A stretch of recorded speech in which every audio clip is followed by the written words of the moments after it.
Yeah. Good to see you. Oh, we got. Well, we got to do some praise. Dion, she's mine. Hey,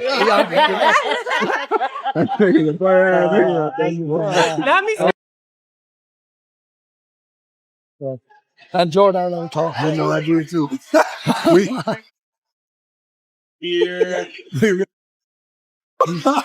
will. Slater Original Network. I'm old enough to remember the last time we had an exciting quarterback fall to the Cowboys when they came up. Have you guys thought through that scenario if there was an exciting quarterback like, say, Jackson Dart or Shedeur Sanders there at 12? Yeah, well, we've got a major commitment with Dak, and so you weigh all of that. And but I was going to add to this whole conversation. It's very often that somebody will step up and say, "Now we got this guy right here. We've got him, and we just signed him under contract." Wait, hold up. Is this really going down? Jerry Jones plotting in the shadows, pulling strings like a billionaire puppet master? With Jerry, it's never just football. It's a high-stakes circus, dripping in dollar signs, ego, and the kind of wild choices that make the whole league gasp. And here's the kicker. He's got a secret move involving Shedeur Sanders. Yeah, the same Shedeur who just made Cleveland fans believe in miracles again. The whole thing is so over the top, it left Kevin Stefanski looking like somebody ripped the batteries out of his headset mid-game. This is meme-level chaos, primetime scandal energy that only Jerry Jones could cook up. Cleveland Browns fans thought they finally broke the curse. Not just a lucky coin toss, not just escaping another draft disaster, but something real. A quarterback who doesn't fold the second the lights get too bright. Shedeur Sanders walks in calm, throws rockets, and suddenly Cleveland dusts off that old relic called hope, like they're rediscovering a language they forgot existed. He looks like the future, the franchise guy, the one who could actually flip the Browns from laughingstock to legit. But just as the dog pound starts dreaming of glory, that we have. What? And I have always admired him, both on and off the field. Ooh. I said, that's hard. And that's what I respect the most about Shedeur, about Shiloh, and also about Prime. They know who they are. They don't waver away from it. They have to remember, you don't get to write your plans in pen. Here comes the NFL's favorite oil tycoon turned cartoon villain, Jerry Jones, slinking in from the shadows.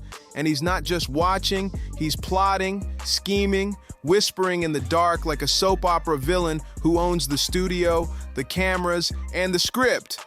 Jerry Jones doesn't just own the Cowboys, he owns the spotlight like it's stitched into his suit. This man treats football like Broadway with bigger egos, overpriced nachos, and a stage wide enough to showcase every single one of his insecurities. And the second Shedeur Sanders' name started buzzing beyond Cleveland, Jerry didn't just perk up, he flipped the switch. Somebody hit the turbo ego button on his billion-dollar yacht, and suddenly, it was showtime. Quarterbacks ain't just athletes, they're gold mines with cleats. And Shedeur, he's basically Bitcoin with an arm, a perfect spiral wrapped in pure market value. Jerry doesn't just see a quarterback, he sees a brand, an empire, a walking empire logo. Forget reading defenses, this kid can move jerseys in Tokyo, crash Netflix with a docuseries, and trend worldwide before kickoff even hits. And Jerry's eyes? Man, they light up like neon in Vegas. The same way they did when he built that $1.3 billion temple to his own reflection. But here's the thing. When Jerry smells opportunity, subtlety gets buried 6 feet deep. He's not making some quiet call, that'd be tampering, and even Jerry knows when the spotlight's on him. Instead, he gets slick. Suddenly there's whispers in smoke-filled rooms, anonymous steakhouse dinners, mystery sources dropping hints. Third-party fixers pop up out of nowhere, becoming the hottest dinner dates in Dallas. It's cloak and dagger games, only with way more money, shinier suits, and lighting so bad it looks like a telenovela filmed in a dive bar. And here's the wild twist. Deion Sanders enters the chat. Cowboys royalty, Jerry's old flame from the glory days, the man who turned Dallas into primetime before streaming, even meant cable reruns. Jerry and Deion go way back, And after decades of chaos, if there's one voice Jerry can't tune out, it's Prime. So when Deion casually drops his son's name into conversation, Jerry doesn't just hear it, he starts sketching empire blueprints on the back of a billion-dollar napkin. This ain't scouting, this is Jerry scripting the final chapter of his Cowboys soap opera. He dresses it up like football necessity, Dak's contract mess, the NFC East eating itself alive. We need a quarterback of the future. Sounds responsible, right? Wrong. Logic and Jerry Jones haven't shared a room since the Clinton years. And Jerry ain't talking about some two-pick backup level trade either. No, he's dangling a deal that makes the Herschel Walker heist look like pocket change. Multiple first-rounders, star players, financial gymnastics, so wild Wall Street would break into a sweat just trying to keep up. Jerry is ready to gut his roster, torch the salary cap, and gamble his very soul if it means Shedeur Sanders puts on that star helmet. That's how deep this obsession runs. Meanwhile, Cleveland is low-key crumbling from the inside. Half the front office wants to protect Shedeur, build around him, finally enjoy a quarterback without also needing therapy sessions. But the other half? Schedule this season, and the Cowboys have the 10th. That's where we're headed now. The public saga continues between Jerry Jones and Micah Parsons as the team has not gotten any closer to reaching a new contract since Micah requested a trade on August 1st. Here's Jerry's latest comments on Micah yesterday. Nothing. So why don't you talk? Again, nothing would be that, and we might or might not talk. And the rest of that gets in what we... They're hypnotized by dollar signs, branding deals, global licensing rights. Out of nowhere, the Browns, yes, the Browns, are asking themselves if they can transform from cursed franchise into a marketing monster.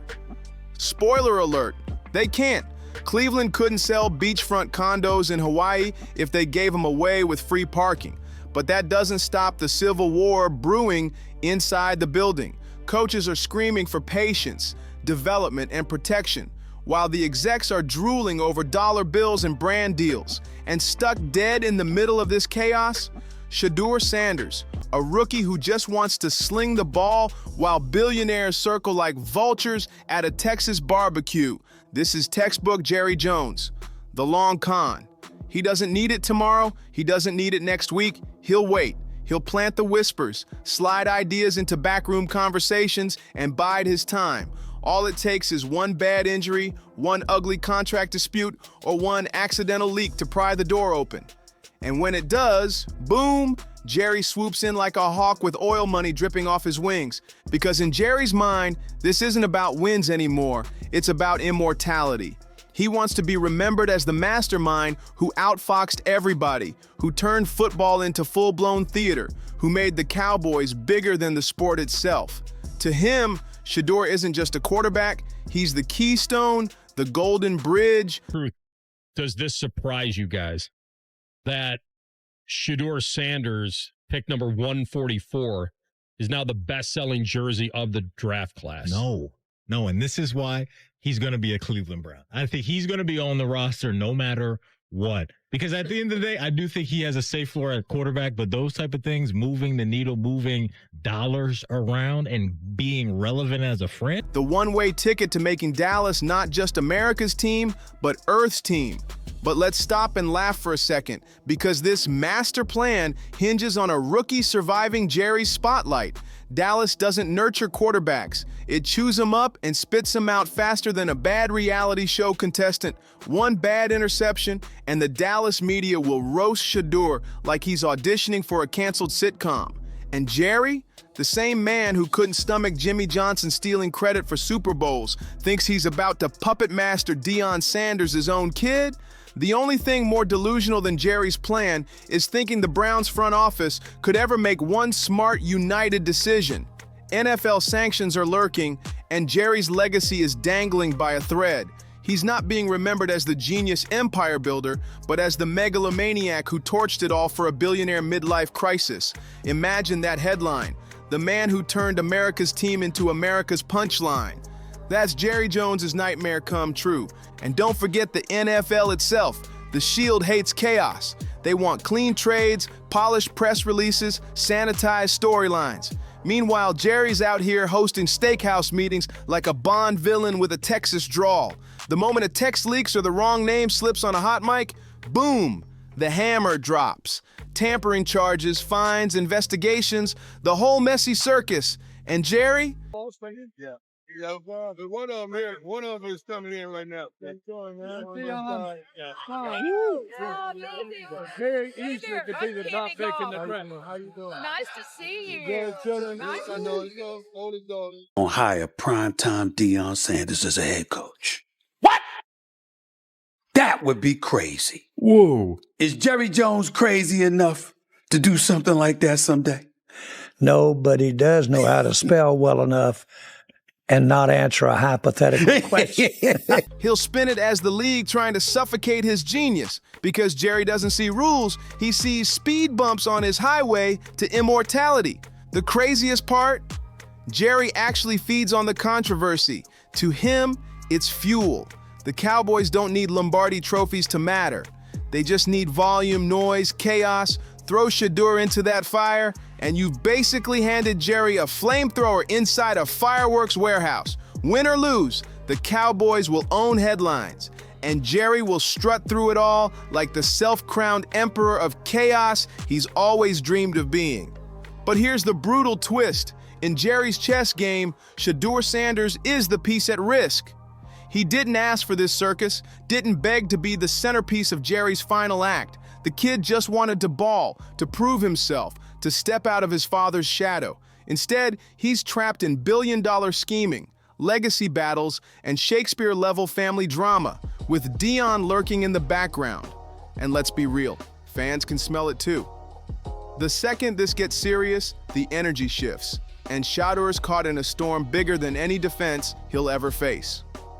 That uneasy silence, the kind where everyone's smiling on the surface, but deep down they know the storm is already brewing. Many drive. You don't give it to him? Come on, man. Make it make sense. They don't want that boy in Cleveland. We know they don't want him in Cleveland. They do it. Now, that's dirty. That's 2 L's they got to hold. Right? He did. But come on, man. You don't want, like he said, though, they don't want to have a quarterback controversy. That's cute and all. But nah, you got to get to the smoke. But, it's a silver lining in all this in the end for your boy. I think, personally, this is my take. This is going to blow your mind. He's going to end up with Jerry Jones in Dallas. Why, you say? Shedeur Sanders walks into practice cool as ever, acting like it's just another day, but the weight is right there on his shoulders. Because once Jerry Jones pins your name to his billion-dollar vision board, your life ain't normal anymore. It's a reality show with no off switch, and that's where we are. Balanced on the edge of a trade rumor that feels less like football and more like Shakespeare with shoulder pads. Jerry Jones, the aging king, desperate to lock in his legacy before the credits roll. Shedeur Sanders, the prodigal prince, carrying the burden of his bloodline and expectations too heavy for one rookie. Cleveland, the fractured kingdom, torn between guarding their golden boy or cashing out for a marketing fantasy. It's not football anymore. It's the NFL's latest soap opera. The Browns' locker room feels less like a team and more like an episode of Succession shot in Cleveland. Half the coaches want to toss Shedeur the keys and let him build the future brick by brick. The other half, eyes glazed over at dollar signs, already calculating how many luxury suites they could flip on the hype train. If Jerry Jones strolled in with his cowboy hat and wallet stacked with oil money, you'd swear even the water boys would have hedge fund advisors whispering in their ears. Comments on this Micah Parsons trade have me confused. We all know Jerry Jones is in the media way too much, but him coming out saying, essentially, we got rid of Micah Parsons because we need to stop the run. Jaden Daniels, Jalen Hurts, now Russell Wilson. Some of the top quarterbacks in the NFL in your division. So you got to stop the run, but these dudes can throw all over you. That's how deep the paranoia ran. And poor Shedeur. He's the one actually holding the ball, but he's standing in the middle of a billionaire circus. Dallas media called it destiny. The moment he even laced up in cowboy boots, half the league's execs started polishing their resumes. In Jerry's grand fantasy, this ain't just another quarterback. Shedeur is the chosen one, the prodigal prince who will carry the Cowboys dynasty on his back and crown Jerry as king forever, into eternity. That's where Jerry's mind was locked. Forget Dak Prescott, forget the endless playoff heartbreaks, forget the fact Dallas hasn't sniffed real glory since VHS tapes were rewound with pencils. None of that mattered. To Jerry, Shedeur Sanders was the cheat code to time itself, land him, and the Cowboys wouldn't just be a team anymore, they'd be a religion, a global empire, a never-ending Disney franchise with star-spangled helmets. And Jerry being Jerry, he wasn't just gonna make a trade. He wanted to blow the roof off the league with something so outrageous it'd make Wall Street flinch from the audacity. Rumors swirled of 3 first-round picks on the table, a Pro Bowl defensive star, and maybe even tossing in a lifetime supply of Texas brisket just to sweeten the deal. Listen close enough. Direct question about, has he had a chance to get up with Shedeur and Shedeur throwing some passes? And you heard what Jerry Jeudy said. We throw the ball around a little bit, and Shedeur has an arm. He said Shedeur has one of the best arms. And you could almost hear him pacing on the phone, barking out, "What if I throw in the practice facility? Or better yet, my yacht?" At this point, it wasn't even about football, it was about controlling the storyline. Who would stand shoulder to shoulder with Jerry when the flashbulbs went off? Who would be immortalized in that ESPN documentary 20 years from now? And the NFL? Oh, they were sweating bullets. Whispers of tampering floated through the air like confetti after yet another Cowboys playoff flop. If Jerry really was sliding back-channel calls to Dayon, sneaking notes under the table, and making promises that sounded way too close to bribes, then the league wasn't staring at just another messy headline. They had a full-blown scandal brewing. Guys get hurt. So you bet your whole house that you got him, and then all of a sudden you don't have him. So that's when your old mind starts saying, well, if this guy did get hurt, what would we do this year? But let's not forget, this is Jerry Jones we're talking about. The man has been bending rules since the days when pagers clipped to your belt were the peak of technology. The league's nightmare was unfolding in real time. Jerry Jones wasn't just poking the bear, he was painting it in Cowboys blue and daring it to roar. NFL brass wanted order, polished press releases, and airtight control. Instead, they had Jerry throwing private steakhouse meetings, back-channel calls, and whispers that smelled like tampering stronger than Texas barbecue smoke. Behind the scenes, executives were panicking. If Jerry actually pulled this off, the balance of the NFL would implode. You'd have Cleveland in ruins, Dallas skyrocketing into global spectacle, and every other owner demanding to know why one man got away with turning the league into his personal soap opera. Sanders, like I've stated in these previous videos, it's all lies. It's all smoke and mirrors. Jerry Jeudy just verified that. He's a wide receiver. He's the one catching the ball from Shedeur. So he knows what that arm strength is. He knows what that arm talent is. A lot of stuff that's been lied about Shedeur, all the collusion. We heard what Eric Dickerson said. Fix was in. But it sounded like Jerry Jeudy said, man, Shedeur is a baller. Shedeur got a bright future. It's almost like he's saying, man, he's our guy. The whispers weren't just about trades anymore. There were talks of investigations. Fines so massive they'd make a Wall Street banker faint. Even the possibility of stripping draft picks. And still, Jerry didn't flinch. In his mind, controversy wasn't the cost. It was the strategy. Every headline with his name, every rumor tied to Shedeur, it was all fuel for the circus. The Cowboys didn't have to hoist trophies, they just had to dominate the conversation. And with Shedeur Sanders at the center of it, Jerry believed he wasn't just writing a new chapter, he was writing the whole damn book of modern football. Meanwhile, poor Shedeur kept his head down, ball in hand, trying to block out the noise. But how do you ignore a billionaire rewriting your destiny while the media paints you as the chosen one? The Browns' locker room felt like it was collapsing under the weight, and Jerry, he was grinning like the ringmaster of chaos, convinced history was about to bend to his will. What's the NFL gonna do? Not only gives us 4 first-round picks over the next 2 years, we not only do that, nothing says we can't use some of those picks right now to go get. Fine him, suspend him, please. Jerry would just cut a check, buy the entire fine office, slap his name on the door, and call it the Jerry Jones Center for Creative Accounting. That's why these stakes were so off the charts insane. If Jerry actually pulled it off, if Shedeur Sanders ended up in a Cowboys uniform, it wouldn't just be a trade. it would be the heist of the century, the kind of stunt that rewrote NFL history forever. Picture the headlines. Picture the jersey sales flying worldwide. Picture Jerry in his glass suite, sipping whiskey with that Joker grin, knowing he just bent the league to his will. And stuck in the middle, Shedeur, the prodigy who just wanted to play ball, suddenly trapped in billionaire chess moves, legacy wars, and cameras flashing like he's royalty. The Browns, they became the fractured kingdom, split between loyalty to their golden boy and blind ambition chasing dollar signs. Whatever choice they made wouldn't just define their season, it could haunt their franchise for decades. This wasn't just football anymore, it was Julius Caesar in pads and Gatorade, betrayal and spectacle all rolled into one.